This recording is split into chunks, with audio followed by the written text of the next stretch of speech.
Il découvre l'Irlande en 1964 à l'occasion de son voyage de noces. Pierre Joannon est l'un des meilleurs spécialistes de l'histoire de l'Irlande, à laquelle il a consacré une dizaine de livres. Ancien administrateur de la bibliothèque irlandaise Princesse Grace de Monaco, l'écrivain ne peut que constater les étroites relations qu'entretiennent la principauté et l'Irlande.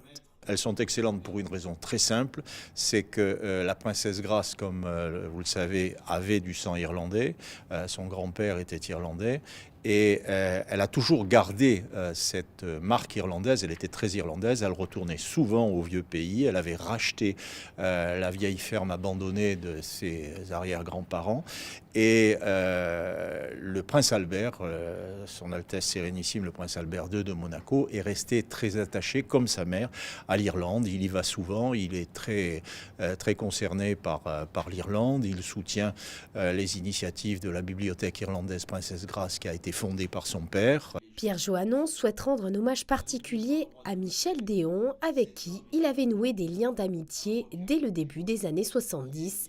Il était l'un des écrivains les plus importants de la littérature française contemporaine. Fils d'un conseiller du prince Louis II, familier et très marqué par son séjour en principauté, il rassemble ses souvenirs dans un livre intitulé « La chambre de ton père ». Il parle de Basil Zaharoff, le grand marchand d'armes qui hantait les couloirs de l'hôtel de Paris. Il parle de Berry Hall, qui était un espèce d'esthète d'outre-Atlantique, dont on disait qu'il avait 500 paires de pantalons dans ses placards et plus de 5000 cravates. Et il parle également d'un mystérieux inconnu qui faisait très peur aux petits garçons monégasques, qui fumait cigarette sur cigarette, qui était bourré de tiques et qui en fait s'est avéré être ce russe Gorgulov qui a assassiné le président de la République de l'époque et qui a fini guillotiné à la santé.